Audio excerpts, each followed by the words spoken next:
उनको भी बताइए कि उनकी किताबों के अंदर भी in Deuteronomy chapter number 6 verse number 4 there is एक वसीयत है, शमा इजराइलो, हेब्री कोटेशन है, शमा इजराइलो अदना इलाहिनो अदना इखद, hear O Israel the Lord our God is only one Lord, and the same verse repeated in New Testament in Gospel of Mark chapter number 12 verse number 29, Shema Israelo Adna Ilaheno Adna Echad, hear O Israel the Lord our God is only one God.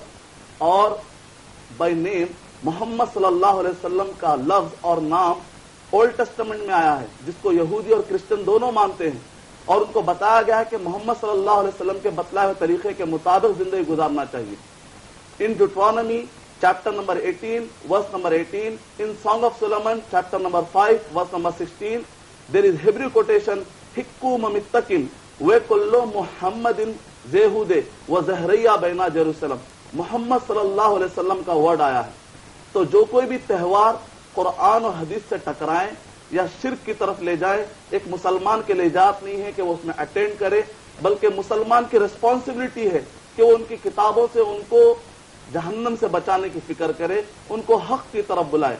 अलबत्ता अगर कोई आम party होती है कि जिसके अंदर गोश्त नहीं होता है, अगर कोई नॉन मुस्लिम है, अगर वो लोग गोश्त नहीं रखते हैं, आम पार्टी रखते हैं, तो वो आप अटेंड कर सकते हैं, बशर्त ये है कि उनका इनकम टोटली हराम ना हो. और अगर कोई अहले किताब में से कोई आम पार्टी रखते हैं शादी ब्याह की, तो ऐसे वक्त पर उनके ज़बाह का गोश्त अगर वो अल्लाह का नाम लेकर ज़बाह करते हैं, तो फिर उनका ज़बाह किया हुआ गोश्त आप खा सकते हैं और आम पार्टी भी अटेंड कर सकते हैं. और जहां तक हमारे भाई ने सवाल किया कि सलाम कर सकते हैं या नहीं कर सकते, नबी अकरम सल्लल्लाहु अलैहि वसल्लम जब भी गैर मुस्लिम बादशाहों को खत लिखते तो एक सलाम का अंदाज अपनाते, अस्सलामु अला मन इत्तबअल हुदा, जिसने भी अल्लाह के रास्ते को इख्तियार कर लिया उसके लिए सलामती हो. तो आप ये दुआ कर सकते हैं. और अगर कोई आपको सलाम करता है तो वहां पर भी आप ये कहिए अस्सलामु अला मन इत्तबअल हुदा. उम्मीद कि आपका जवाब मुकम्मल हो गया. बहुत बहुत शुक्रिया मदनी साहब. आइए एक छोटा सा वक्फा लेते हैं. इससे पहले हम ये बता दें नाजरीन, आप हमें यकीनन कॉल कर रहे हैं और आप हो सकता है कॉल पर कॉल मिला रहे हो और इंगेज आ रहा हो. हम आपसे माजरत खां हैं क्योंकि एक मरतबा दो दो तीन तीन कॉल्स अटेंड करके एक साथ बात नहीं की जा सकती है. कोई न कोई फर्द लाइन पर होता ही है. जब हम उससे मुखातिब होते रहते हैं उस दौरान आपको इंगेज बता रहा होगा. आपका गिला, आपका शिकवा बजा है, लेकिन दूसरी राह जो हमसे आपको मिलाती है वो एसएमएस की राह. आप हमें एसएमएस कर सकते हैं. जो हिंदुस्तान के व्यूअर्स हैं वो हमें 600606 पर एसएमएस भेज सकते हैं, और या 3690 पर आप एसएमएस भेज सकते हैं.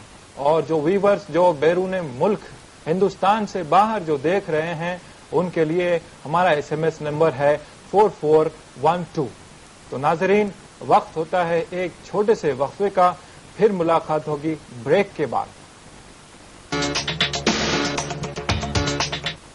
मीठा मीठा है मेरे. मजहबी और अदबी तस्कीन का सामान मुहैया करता हुआ ख्वातीन का एक मुनफरिद प्रोग्राम अंजुमने निस्वा, नूरो हिदायत से लबरेज गोशा जो कल्बो जहन को मुनव्वर और रूह को सरशार कर दे.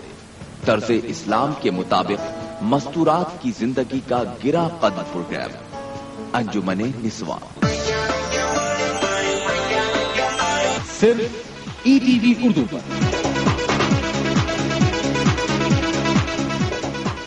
हर वक्त हर पल बेचैनी है, कौन भला है.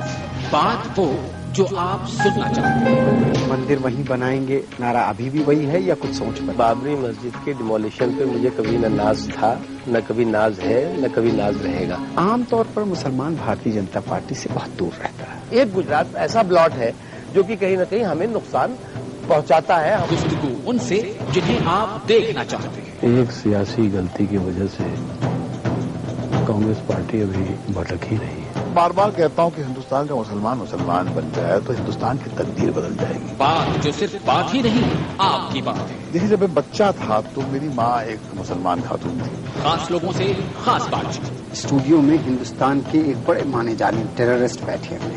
मेरा कसूर शायद ये है कि मैं कश्मीर का रहने वाला हूँ, एक मुसलमान हूँ और अरबी पढ़ाता हूँ। नरम और गर्म बातों का दिलकश प्रोग्राम गुफ्तगू देखिए हर इतवार की रात 8:30 बजे सिर्फ ईटीवी उर्दू पर।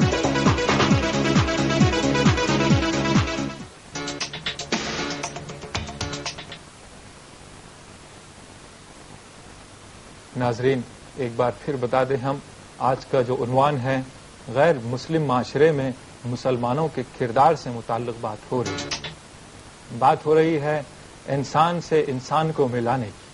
तो नाजरीन, आइए जानते हैं किस तरह से इंसान को इंसान से मिलाया जाता है ताकि इंसान खुदा से मिल सके। नाजरीन, आइए एक सवाल मदनी साहब से करते हैं। मदनी साहब, आम तौर पर यह रुझान पाया जाता है कि हिंदुस्तान के जो मुसलमान हैं उनके लिए ये सवाल है कि वो पहले हिंदुस्तानी बने या पहले मुसलमान बने। इस मुताल्लिक बिल्कुल वाज़ेह तौर पर समझाइए कि इस्लाम जो बाउंड्री से पार होता है इस क्या कहता है। आमतौर पर यह बहुत ही मशहूर सवाल है कि कई सवालात मुझे भी आते हैं और कई लोगों को पूछा जाता है कि आप पहले हिंदुस्तानी हैं या फिर पहले मुसलमान हैं, पहले आप मुसलमान हैं या कि पहले आप हिंदुस्तानी। तो ऐसे वक्त पर यह तो सवाल ऐसे ही है जैसे कि कोई अगर मुझसे पूछे कि पहले आप अम्मी के बच्चे हैं या बाप वालिद साहब के बच्चे हैं, तो मैं कहूंगा कि जब मैं पैदा हुआ तो उस वक्त पर मैं अपने वालिदा का भी लड़का था और मैं अपने वालिद का भी लड़का था। तो इसी तरीके से जब मैं पैदा हुआ तो इस सरजमीन पर जब मैं पैदा हुआ तो हिंदुस्तान की सरजमीन थी, और जिस वक्त पर मैं पैदा हुआ तो फितरत इस्लाम पर मैं पैदा हुआ। तो लिहाजा ना कोई पहली की बात रही ना बात की कोई बात रही, दोनों एक साथ चलते हैं। जमीन के एतबार से हिंदुस्तानी है, मजहब के एतबार से मुस्लिम। बहुत जामे सवाल का जवाब था आपका। आइए और एक कॉलर हमारे कॉल कर रहे हैं। हेलो, अस्सलाम वालेकुम। हेलो हेलो हेलो, गालिबन लाइन ड्रॉप हो गई है। नाजरीन, आइए इस मसले पर और छेड़ते हैं। जैसे मजहब इस्लाम फाकियत रखता है, यानी इसकी तारीख कम से कम 1400-1500 साल पुरानी है और ईमान का जो सिलसिला शुरू हुआ है ये बहुत ही कदीम, और हिंदुस्तान तो यकीनन आज जो भी हालत में है, तो अगर बाहर से भी कोई हिंदुस्तान आकर बसता है और यहाँ का कहीं जाता है तो वो हिंदुस्तानी भी होता है और मुसलमान भी होता है, और यहाँ पर जब आता है बाहर वाला वो मुसलमान होता है, और चूंकि शहरत यहाँ की मिल जाती है तब हिंदुस्तानी होता है। इस सिलसिले में और कोई मजीद वाज़ेह तस्वुर अगर पेश किया जाए। इसमें एक पॉइंट हम ऐड कर लेंगे कि आमतौर पर यह सवाल आता है कि सबसे कदीम मजहब कौन सा है। तो जाहिर बात है सबसे कदीम मजहब और सबसे पहला मजहब वो इस्लाम है, और ये तस्वुर पाया जाता है कि नबी अकरम सल्लल्लाहु अलैहि वसल्लम ने सबसे पहले इस्लाम का तारुफ दिया है। बात ऐसी नहीं है। इस्लाम का मतलब यह है कि वो जो अपनी इच्छाओं को और जो अपने इरादों को अल्लाह सुब्हानहू व तआला के हवाले कर देता है और अपने विल को सबमिट कर देता है अल्लाह सुब्हानहू व तआला के। अगर आप आदम अलैहिस्सलातु वस्सलाम की हिस्ट्री पढ़ेंगे तो आदम अलैहिस्सलातु वस्सलाम अपनी इच्छाओं को अल्लाह के हवाले करने वाले थे। इस लिहाज से आदम अलैहिस्सलातु वस्सलाम मुस्लिम है। इब्राहिम अलैहिस्सलातु वस्सलाम अपनी इच्छाओं अपने इरादों को अल्लाह के हवाले करने वाले। हजरत नूह अलैहिस्सलातु वस्सलाम अपने इच्छाओं और अपने इरादों को अल्लाह के हवाले करने वाले। तो लिहाजा सारे अंबिया इकराम मुस्लिम हुए और सब के सब मजहब इस्लाम है। यही वजह कि अल्लाह सुब्हानहू व तआला ने सूरह आल इमरान नंबर 3 आयत नंबर 19, सूरह आल इमरान नंबर 3 आयत नंबर 85 के अंदर कहा, इन्न दीना इंदल्लाहिल इस्लाम। अल्लाह सुब्हानहू व तआला के पास अगर only accepted religion in the sight of अल्लाह सुब्हानहू व तआला दैट इज इस्लाम। और अल्लाह सुब्हानहू व तआला ने कुरान मजीद में ऐलान किया, वमन यब्तगी गैरल इस्लाम दीनन फलन युक़बल मिन्हु व हुवा फिल आखिरति मिनल खासिरीन। और जो कोई इस्लाम को छोड़कर कोई और वे ऑफ लाइफ अडॉप्ट करेगा तो अल्लाह सुब्हानहू व तआला क़यामत में उससे कबूल करने वाले नहीं है सिवाय इस्लाम के। تو اسلام کے بارے میں اور اس کی ہسٹری کے بارے میں ہم کو معلومات لینی ضروری ہے کہ سب سے زیادہ قدیم مذہب وہ ہے اسلام. جی مدنی صاحب آئیے ایک ایس ایم ایس لے لیتے ہیں. اس کو جی ایس ایم ایس کے آدھا مختصر ہے لیکن اس سے پہلے ایک سوال لیتے ہیں. کالر ہمارے کال کر رہے ہیں. ہیلو السلام علیکم. ہیلو ہیلو ہیلو جی میں نے ہیلو غالباً لائن ڈراپ